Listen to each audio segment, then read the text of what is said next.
Hi, and welcome to today's episode of the Plot Luck podcast, where we talk about all our favourite books. We'll be posting twice a month.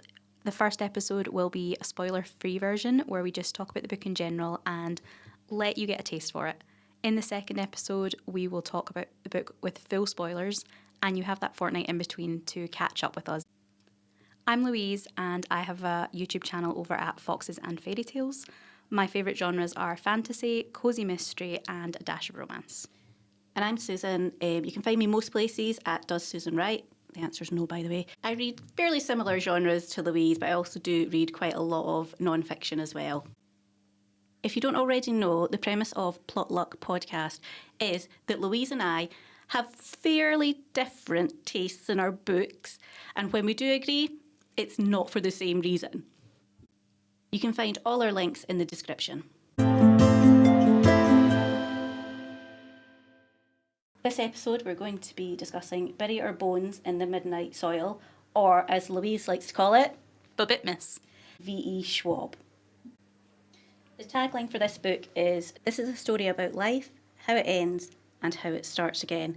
Now, this is the first book that I've chosen, and the reason I chose it was basically I have read some of V.E. Schwab's work before, and I either love it or I hate it. So I thought this would be maybe a good book to discuss.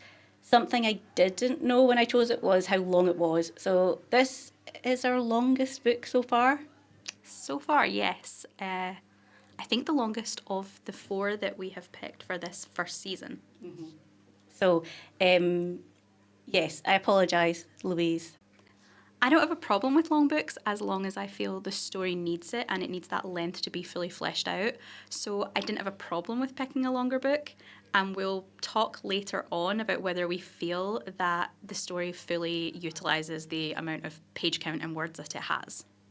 So Bury Our Bones is a multi-POV novel that spans from roughly sometime in the 1500s right through to the present day, and it alternates between 3 queer female characters.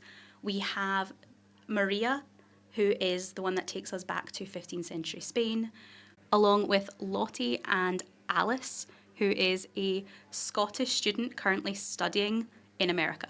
We thought this one would be a really good pick for specifically October and Halloween because it is yet another sapphic vampire book, and we thought there would be lots to talk about in that kind of gothic vibe.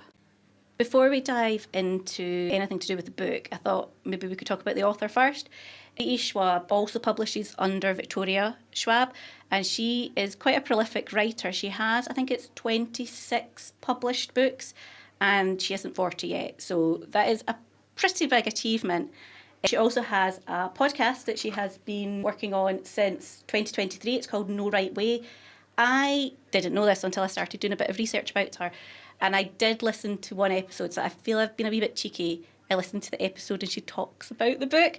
So a lot of what I'm saying comes from the podcast. And something I will say, she speaks at a Scottish speed.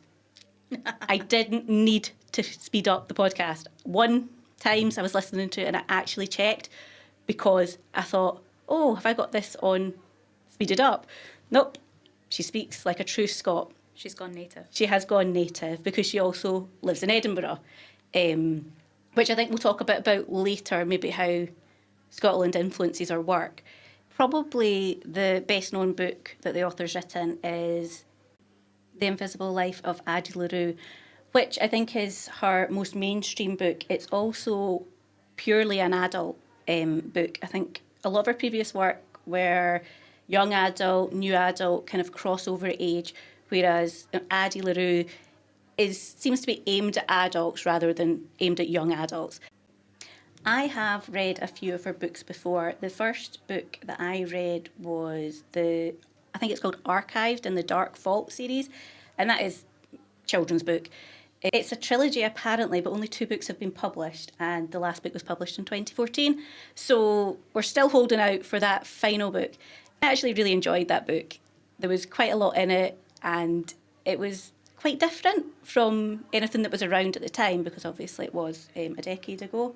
I have also read the first of the Cassidy Blake series, which are ghost stories for children, set in Edinburgh. I don't know if they're all set in Edinburgh, but the first one certainly was. So that was quite cool because I know Edinburgh reasonably well. So I knew some of the ghost stories already. I've been on a few ghost walks in Edinburgh in my time. So they were published under Victoria Schwab. And then the next set of books that I have read is Savage Songbooks. I don't think that's actually the name of the series, but I read two. It's a duology. And I enjoyed them as well, but they're all very young adult children's. And the other book I've read of hers is Gallant.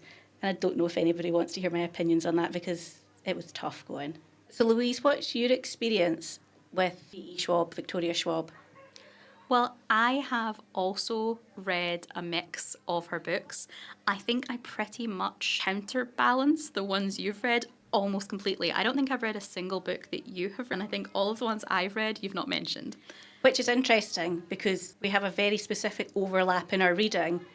So it makes sense that the books are on the opposite side of the Venn diagram rather than right in the middle.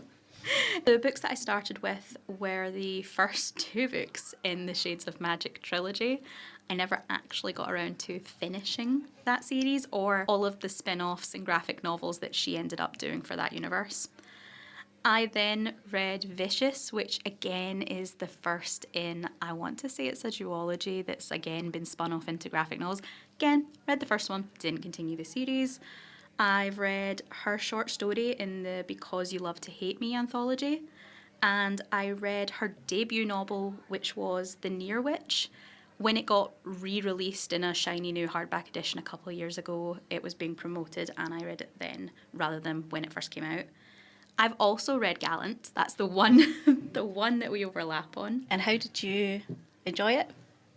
I don't really remember much of it, if I'm completely honest. I have a vague feeling that I rated it something like a 3 because, well, you said that for you, Schwab is either love or hate. For me, the problem has been exactly the opposite, and it's why, up to you picking this book, I had promised myself at the release of Addie LaRue, so a couple of books ago, I had promised myself I was not going to get tricked again. I was not going to do it to myself because every single Victoria Schwab book I pick up, I love the premise of, I love the idea of it, I love the aesthetic.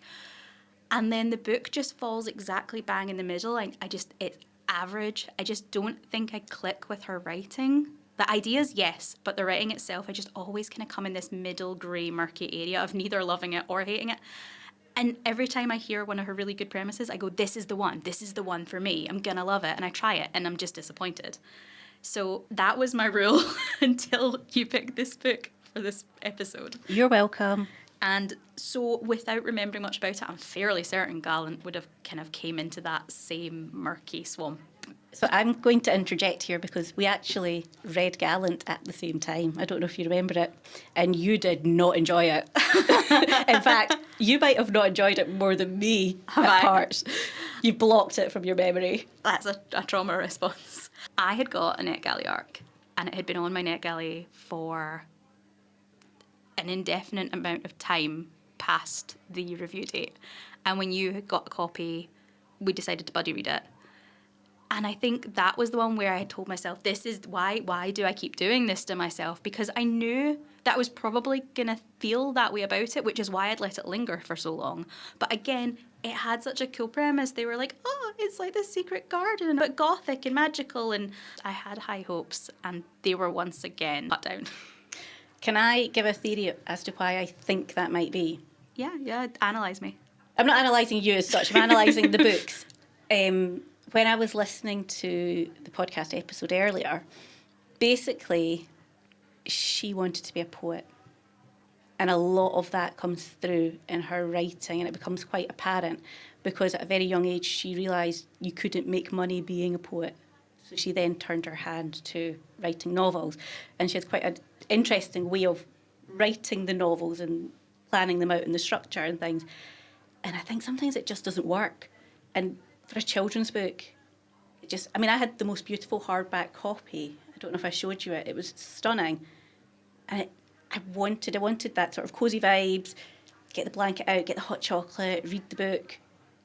But it just was flat for me. I think part of my problem with Gallon, and probably actually thinking on it, probably my problem with most of her books, might come down to marketing. I think that they're pitched as always being darker than they are, and I want that darkness and that gothicness. And then I'm disappointed because Gallant wasn't as dark as I wanted to be. It felt very aesthetically gothic and dark, but the actual meat of the story didn't kind of meet those tropes. It was all style and no substance, basically. And I think something like Vicious, which is marketed as being super dark, anti-hero, super villain story, again, I just didn't feel like it was dark enough for what I had been promised. And I wonder whether maybe that's always part of it. It gets marketed as being something that it doesn't quite reach in the extremes. We're going back to little teenage goth Louise. we are. That, yeah, I was promised morally grey characters, and instead I just get someone that's a bit grumpy. And they say that, but across different what I've been promised in the various books. So with all that in mind, with our experiences with this author, quick quiz. How many awards do you think the author has won? Bearing in mind 26 books have been published and quite a few have been bestsellers. I'm going to say this is one of those things of whether you think something is should be winning awards or has won awards. I'm going to say that although she's got lots and lots of books and they've been really commercial successes, I don't think I saw people talking about her as like very literary until Addie LaRue, which, as you said, was the kind of one that really hit it off in a kind of like very mainstreamy way. So I'm going to say that she's not got as many as you think. I'm going to say maybe one. Okay, she's got 2 awards.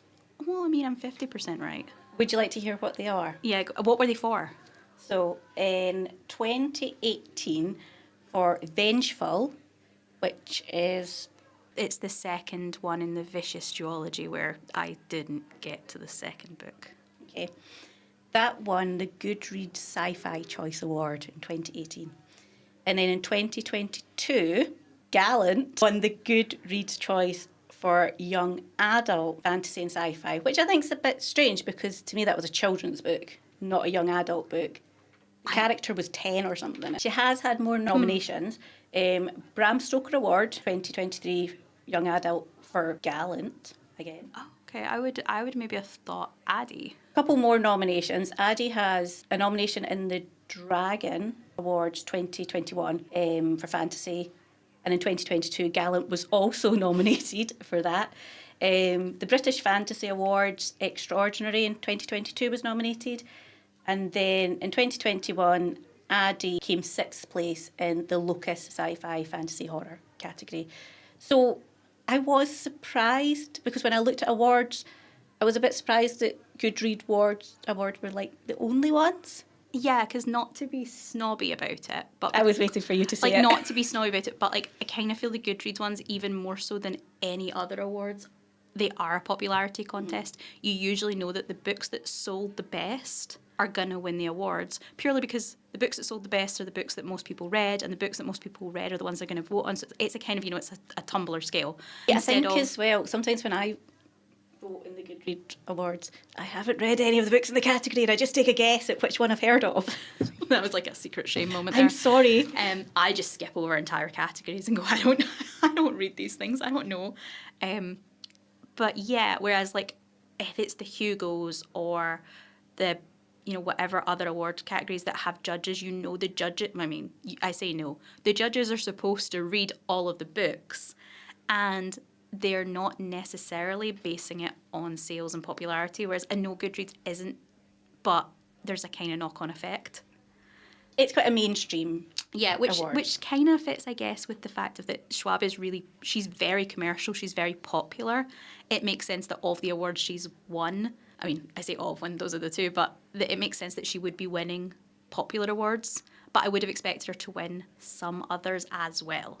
Yeah, I was surprised that Addie hadn't won something because to me that is the book that launched her into the mainstream, and the books that other people I know who are maybe not as into young adult fiction or sci-fi and fantasy, that's maybe the first book that they read of hers or that they had heard of her. I saw everyone talking about it. I had that not quite FOMO because I didn't want to read it, but I had that, should I read it, shouldn't I read it, should I read it, shouldn't I read it, for an entire year almost, because everyone was talking about it. So I would have expected it to get more acclaim than... Yeah, like a Goodreads award or something. I'm almost interested to see what did win. What would have won it, what one in the category it would have been up for, which would have probably been what, adult fantasy? Goodreads is funny though because they change the categories almost every year, so it's hard to. But it would probably have been adult fantasy. It would have been something like that, yeah. So let's go back to the book. Talking of Goodreads genres and categories, let's talk about the genre for this book. We had this discussion about the favourites, I think, where we were kind of going, was that a contemporary or was it historical? Because we were debating over what counts as historical. This one, it's not that we're not debating timelines, but this is kind of, you could probably say it's either, because we do have a lot of historical page time, but the actual story obviously is kind of happening in the current day, and then we're flashing back. Interestingly, because when we were talking about the favourites, I was like, definitely contemporary, definitely, because of the way it's an actual documentary. I would class this one as historical. Yeah, I would. I personally, if I was saying it, would say this is a historical sapphic, vampire, whatever else.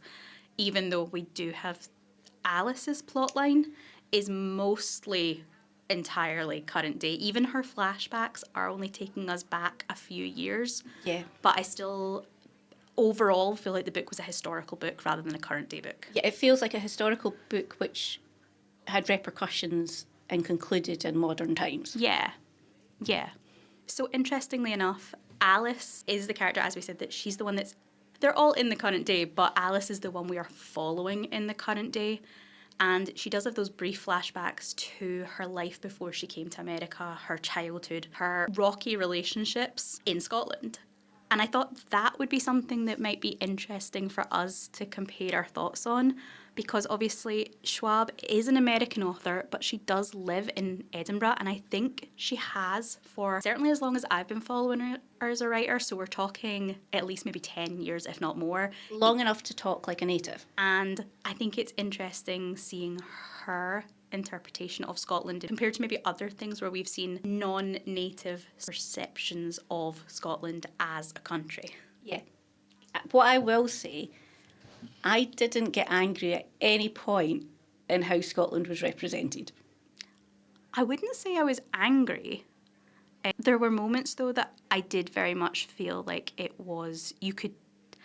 were such tiny details but immediately threw me out of the story, and I knew this was an American author. And what annoyed me is that for how big Schwab is as an author, for how much money her publisher makes, it would have taken them absolutely no effort to fire those scenes to a proofreader who would have told you that we don't use the terms laundromat. Picked up on none of that. Well, like, see, that's what annoyed me, is that it was tiny details where she talked about how for a town that only has one, I think she called it a grocery store. For a town that only has one grocery store, it has 2 pubs. And I was like, that absolutely tracks, because I have driven through dozens of small Scottish towns that are exactly like that. I mean, 2 pubs seems quite a small number. Well, I think because it's such a small village, which, yeah, but I've absolutely been through tiny towns that, like, have 3 pubs and a spar. Yeah. So the description of the town didn't bother me at all. I was like, yes, that does sound like those kind of, not exactly completely rural towns, but those kind of outskirtsy towns where now most people have moved into bigger cities and they are kind of left in that quite... Yeah, there may be somewhere that there used to be a factory close by, or there was a mine or something, and so the area was built up, but there's not really anything left because the factory's closed, or obviously the mine's closed or whatever, so the industry of that area has gone. Yeah, and a bus goes through it once every 4 hours if you're lucky, kind of thing. So the actual description of that she was doing of Scotland, of that very specific type of town, was really vivid. I totally got that, not a problem. But my issue was when she called it a grocery store, I was like, well, that's not right, because I would have said, and one shop, or one spar, or one... The corner shop. I wouldn't have called it we don't really use grocery store. You might talk about like a grocer if I'm being very specific in the type of thing they sell. Or you might say you're going for the groceries. But I wouldn't call it a grocery store. And then in that same sentence, she talked about, and I think she called it, and a laundromat.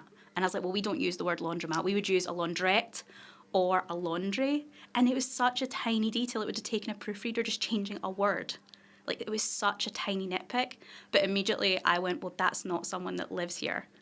Yeah. It's not a Scottish speaker, but I wouldn't even say it's, because you do get a lot of books that are written by English people set in Scotland. It's not even, that's not a Scottish author, it's an English author, because an English author wouldn't make that mistake either. No. It was such a clear, this is an American, and it was such a trivial thing to get pulled up for. And the scenes that she's got that are set in Spain might be similarly wrong, but it's set in 15th century Spain. Mm-hmm. So I'm certainly not going to clock that. Whereas this one, those flashbacks, I thought you should have just had someone read it. They weren't the bulk of the book. They're less than one POV. You could have had someone skim over that in an hour. Yeah. To be fair, I didn't notice that.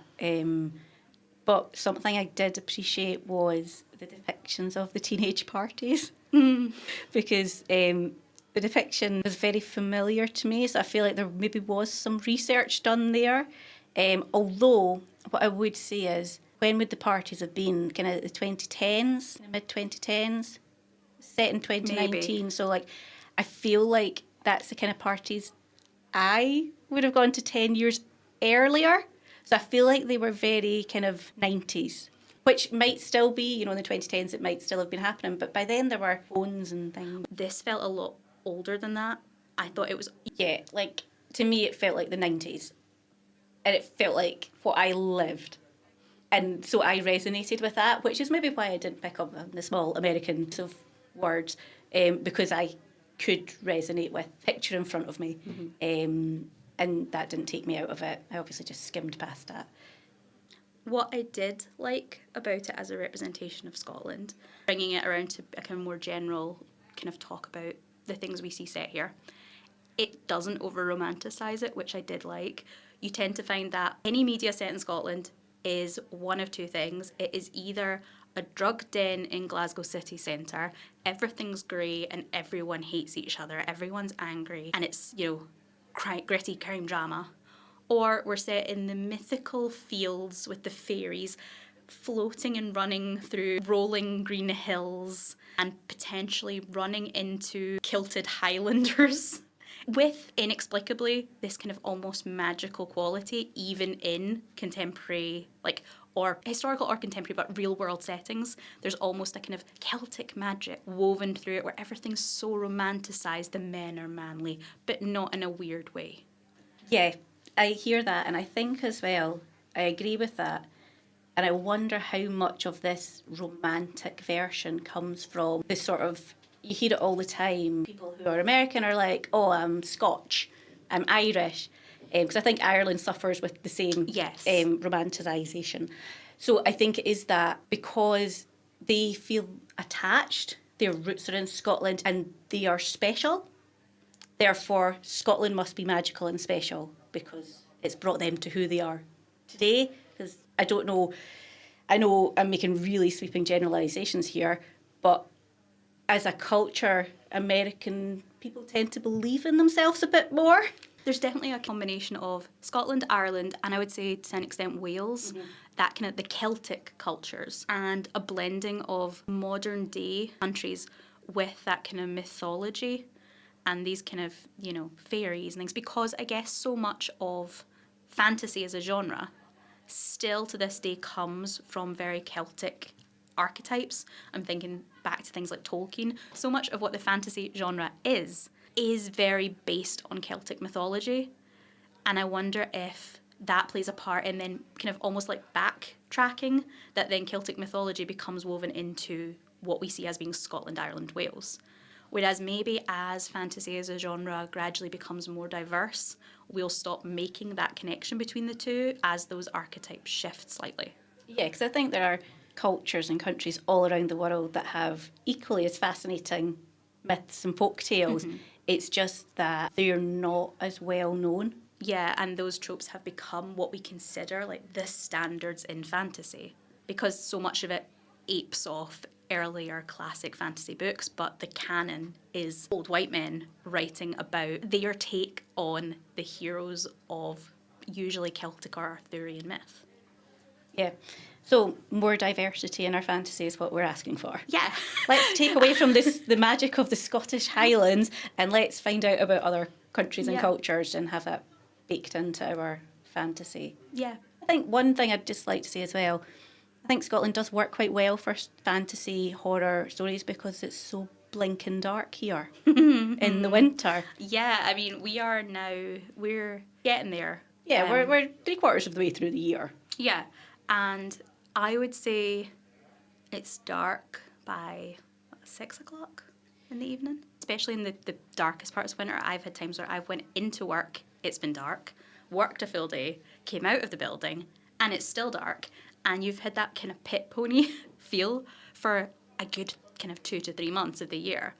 And I think I read a book, it was ages ago, it was Laini Taylor's, the first book in her trilogy. I want to say God's Something along those lines. Yeah. It was very good. It was I can't one remember that was a thing set, about I think it. it was set in Prague or Venice. Violins. Yeah. Angels and Demons. Yeah. Before Strange the Dreamer. She had, the opening scene was the main character toddling off to, I think, university or something. And it kind of made him comment like, oh, it was like 7 o'clock and it was still dark. And I was like, that's perfectly normal. What are you talking about? What you suffer is when it's 10 a.m. and it's still dark. And it's only going to be light from 11 till 3, and then it's going to be dark again by 4. And that was, again, just a cultural thing where you kind of go, oh, not everyone has the exact same experiences. Whereas for us, very much winter is... Hibernation. Yeah, hibernation. I think, is it not something, I mean, I could be completely wrong here, but I'm sure like the Gaelic word for winter is something like the darkness. Probably. So like that kind of... It makes sense. I think, again, when I used to work in a school... I was never in too early in the winter, so I'm maybe 8:30, it's dark. And round about whatever the last day was before Christmas, 21st of December, 22nd, whatever it was, 3:15, it was dark again. And the only way to get any sort of sunlight was to go outside in the freezing cold. And nobody... class didn't want to come with you unless it was snowing. And so it probably does give an element of, like you said, kind of mystery to anyone that's coming up from, let's say, from maybe England or kind of south of England, that it's all very dark and very gloomy and everything's kind of shrouded in mist and shadow. I can absolutely, I guess, see where you would get this idea of this would be a great place for a character to go missing and stumble into a fantasy world. You went massively off track. So I feel like we should bring it back again. So let's wrap this up. Get ready for reading the book and our spoilers. 3 young women, their bodies planted in the same soil, their stories tangling like roots. One grows high, and one grows deep, and one grows wild, and all of them grow teeth. This is a story about hunger. 1532, Santo Domingo de la Casada. A young girl grows up wild and wily, her beauty only outmatched by her dreams of escape. But Maria knows that she can only ever be a prize or a pawn in the games played by men. When an alluring stranger offers an alternate path, Maria makes a desperate choice. She vows to have no regrets. This is a story about love. 1827, London. A young woman lives an idyllic but cloistered life in her family's estate, until a moment of forbidden intimacy sees her shipped off to London. Charlotte's tender heart and seemingly impossible wishes are swept away by an invitation from a beautiful widow, but the price of freedom is higher than she could have ever imagined. This is a story about rage. 2019, Boston. College was supposed to be her chance to be someone new. That's why Alice moved halfway across the world, leaving her old life behind. But after an out-of-character one-night stand leaves her questioning her past, her present, and her future, Alice throws herself into the hunt for answers and revenge. This is a story about life, how it ends and how it starts again. Join us on our next episode where you will hear all of our thoughts on Bury Our Bones in the Midnight Soil, the good, the bad and the ugly. You can find us wherever you normally listen to podcasts. If you do like what we're doing, please remember, like, subscribe, leave a comment. Feel free to let us know if you've already read the book or if you're going to be reading it before the next episode. Tune in a fortnight. Goodbye.